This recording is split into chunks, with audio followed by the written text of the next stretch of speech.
The station covering all of the DMV. This is DC News Now. Dense fog across the DMV will give way to cloudy skies later on, then some rain as we head towards evening. And it was lights out after a police chase canceled a light festival in Maryland. The details of the chase and reaction from those who were there, that's coming up. Plus, a recent discovery that has health officials concerned about your wastewater. Those details are next. And we're remembering the life and accomplishments of a late Supreme Court justice who died yesterday. All that coming up on DC News Now next. But first, coming up on 8 o'clock on this Saturday, we begin with a live look outside. You may not be able to tell, but that's the White House we're looking at, and it's hard to see because it is unbelievably foggy out there, causing visibility issues on the road. So if you have to be out right now, please drive carefully, have your fog lights on, because the fog is really bad out there. That's the only thing we have to deal with this morning in the weather department. But first, we want to say good morning to everyone. Thank you for joining us on DC News Now. I'm Tosin Fakile. We'll get to the top stories in just a few. But first, let's start with Derek and the weather. And Derek, I mean, just looking at that fog, you and I both had to drive in some dense fog this morning. Yeah, it was absolutely scary how thick the fog was this morning. I was definitely very unhinged going along I-70 this morning. Going from Hagerstown to Frederick with that dense fog early this morning. Thankfully, some areas of the DMV are seeing improvements. However, a lot of us still not seeing those improvements. We have, of course, those cloudy skies and foggy conditions even at Reagan. 48 degrees is the current temperature. 47 is the dew point, making the relative humidity 96%. Winds are calm, so the fog over the next hour or so here in DC looks like it's going to continue. I betcha they also push back the dense fog advisory. Looking at, of course, around the region, we're seeing areas with quarter-mile of visibility across the Rappahannock River Valley, the Shenandoah River Valley. Lots of areas across the region are seeing very little visibility at the current hour. We have, of course, that dense fog advisory. It was going until 8 o'clock. Well, it's 8 o'clock, and you can still see from Baltimore, D.C., Manassas, even D.C., we're under a dense fog advisory now. That's something new. Also, Annapolis going down towards PG County, also seeing that dense fog advisory. I believe this is probably going until 9 o'clock at least. We'll get more on the time here as we go along through the show this 8 o'clock hour. But we do have the rainfall to talk about as we head into the day. We have, of course, showers and storms along the coast of Florida at the current moment. That will come our direction as we head later on with this cold front that is pushing on through. That will bring us a good bit of rainfall late tonight into early tomorrow. All right, Derek, thank you for that update. It is 8:02 in Maryland. A night of family fun was ruined when a police chase ended near the Garden of Lights Festival at Brookside Gardens in Montgomery County, forcing organizers to cancel that event last night. Park Police assisted Montgomery County Police in the pursuit. Police say they were chasing 3 suspects who were in a stolen car. Investigators say one of the suspects was arrested. They say the other 2 suspects were minors and were let go. People who came to see the light festival were a bit frustrated. Yeah, I'm a little disappointed because the tickets sell out quickly. It's hard to get tickets in advance, so we're hoping. I'm not so interested in a refund. I'm more interested in getting tickets for later, but I don't know if they'll be able to accommodate that. And Park Police say they refunded those who did not have a chance to see the festival. Police in Prince George's County are searching for a suspect in a shooting that left 1 woman dead. They say it happened around 11 p.m. on the 4800 block of Marlboro Pike in Capitol Heights. When police arrived on the scene, they found a woman with gunshot wounds. She was taken to the hospital where she later died. If you have any information, you're asked to call the PG County Crime Solvers.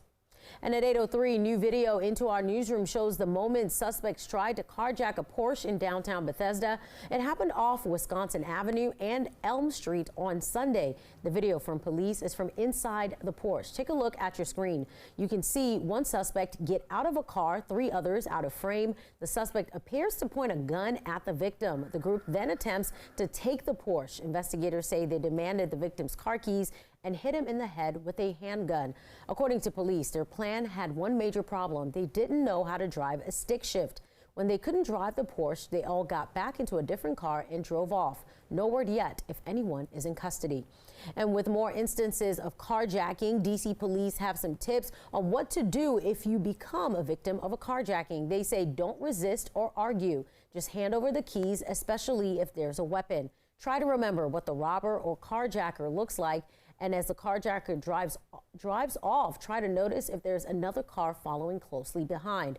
And try to remember as much as you can about the vehicle. They say leave the area as quickly as possible and call 911. 804 in Prince George's County's new guaranteed basic income program is expected to begin in a few weeks. It gives seniors an $800 monthly stipend over the next 2 years. And that stipend is also available for 18 to 24-year-olds who have aged out of the foster care system. Quite a few times I've been short, but I've managed to do what I have to do. It's been rough. It ain't been easy. How they think we supposed to live and they still going up on food and stuff?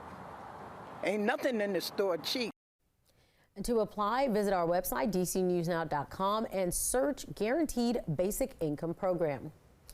If you're in a giving mood this holiday season, Fairfax County is sharing some ways to help. The county is releasing a guide with several donation opportunities. So here we go. The County Fire and Rescue Department is collecting toys on behalf of Toys for Tots.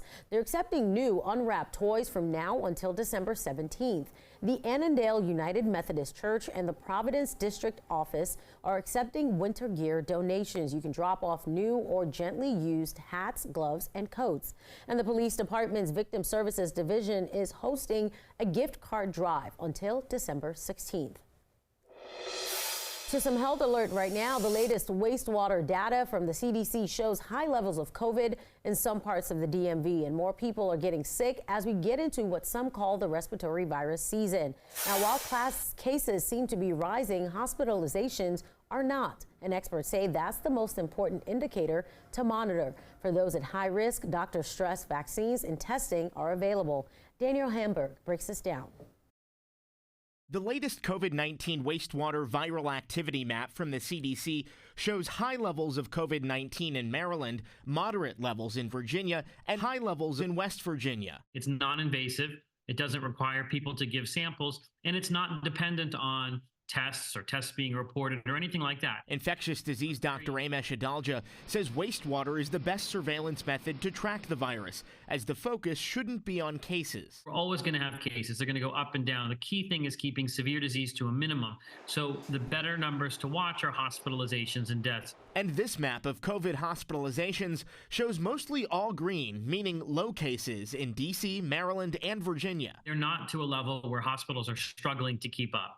And I think that's a testament to the power of the vaccines and a testament to the level of immunity in the population and a testament to drugs like Paxlovid that can keep people out of the hospital. A big question many have is whether to test if you have cold symptoms. Adalja says it's most important for those with high risk factors. Maybe they're older, maybe they're obese, maybe they're pregnant, maybe they have cardiovascular disease, whatever it may be. They should be testing with a very low threshold because a positive test for them can link them to treatment with an antiviral like Paxlovid. And just a reminder, there are free COVID tests available. The federal government recently reopened its portal to request free at-home COVID tests. And in D.C., you can visit any public library to get a free test.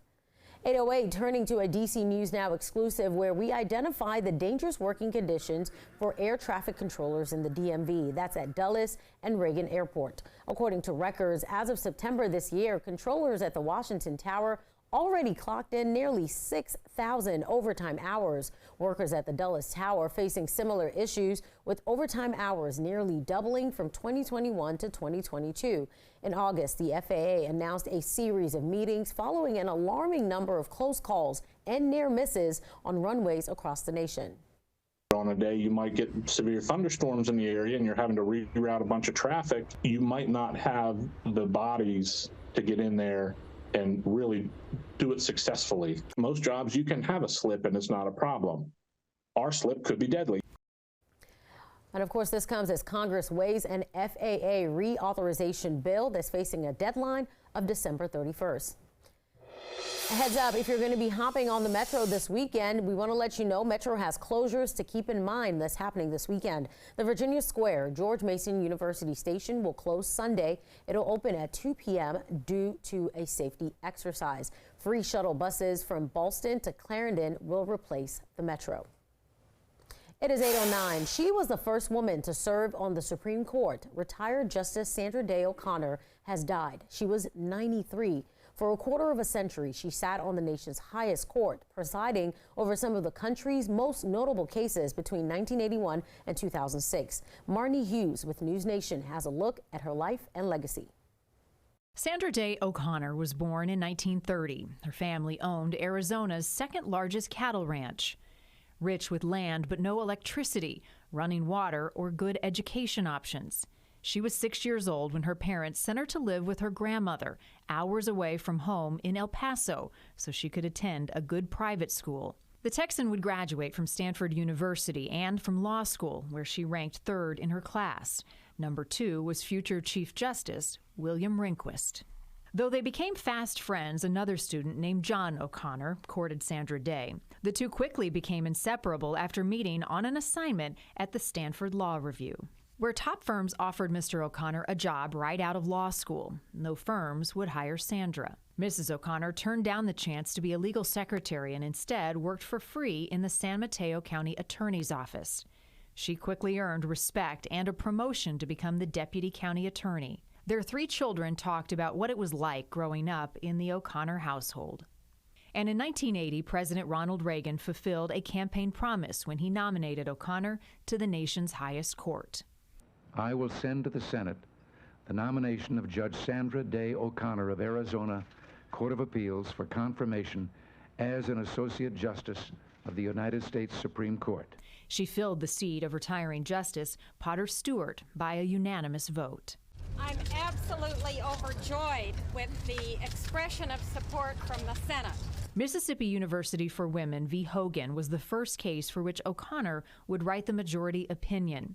In the case, a man sued an all-women nursing school. The court sided with him, ruling the school must admit qualified men. O'Connor wrote that not allowing men into the school perpetuated the notion that nursing was a woman's job. 10 years later, O'Connor would cast the deciding vote in Planned Parenthood versus Casey, the judgment that would affirm Roe v. Wade.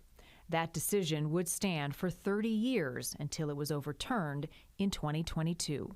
Justice O'Connor would step away from the court in 2006 when her husband was diagnosed with Alzheimer's disease.